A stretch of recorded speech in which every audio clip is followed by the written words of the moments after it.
All right, let's move it on down because we do have our first coaching change. And, interesting, Schefter was saying that Adam Schefter, that he didn't think there would be a change. About an hour later, there is a change. And it's the Titans who let go Brian Callahan. Coach, your reaction to this?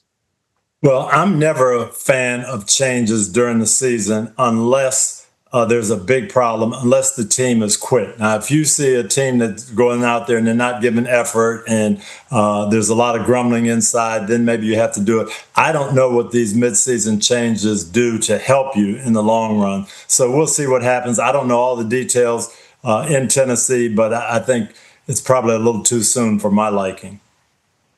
For me, Coach, I think that when sometimes you just have to do what you have to do. And the biggest challenge for me is coming into work for a guy that I don't trust, I don't believe in, hearing his message.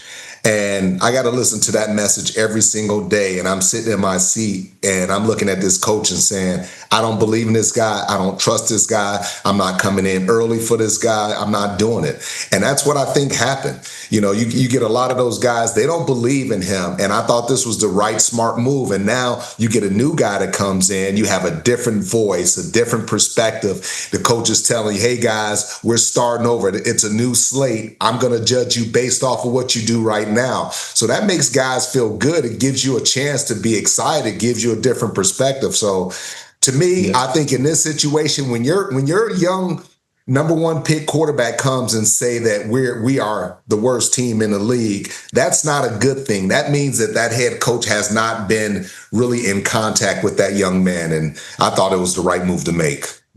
And I think you're absolutely right. And Jack, I think that's what ownership and good general managers do when they have a situation like this. They look at the players, they watch the players, they get the vibe. And does Rodney Harrison still believe in our guy? Or is he saying, no, I don't? I can remember Dan Rooney, former owner who's passed away, the Steelers, telling me about his first year with Chuck Noll. Steelers won their first game, lost 13 straight after that. And Dan said, I could tell by the players and the way they were practicing, the way they were responding, I knew we had the right guy, even though we were 1-13, because they were still working, they still believed, and it wasn't an issue. By the same token, you can see it the other way. If the players have given up, if they don't believe, if they don't want to hear that message anymore, then you can tell. Hey, and one thing that I was thinking about too, guys, is I feel bad for one of their players who I think has been an outstanding player for a long time, Coach, and that's been Jeffrey Simmons. And I hate the fact that he has to go through this, and I think they should trade him just based off of just showing him some love. I mean, because he could be a difference maker. You think about Jeffrey Simmons, and if he goes to whether it's the Cowboys or somewhere else, somebody that needs a really playmaking defensive tackle, he could be a difference maker for somebody.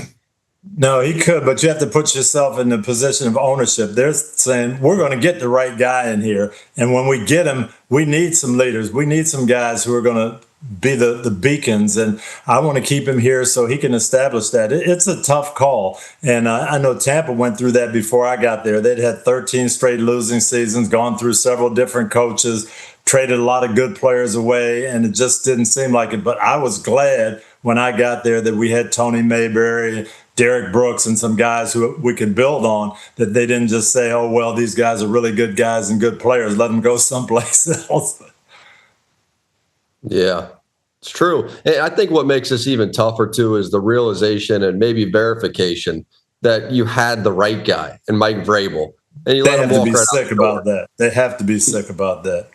And he was the right kind of coach for them. He was the right guy in the community. That Nashville community really loved Vrabel. And so when you let him go and then you get somebody who's worse, and then he goes somewhere else like New England and has success, and now all of a sudden in week 7, the Patriots, coached by Mike Vrabel, are coming back into Tennessee when you're 1-5, and you just fired your coach. I mean, that makes it even worse, doesn't it, Coach?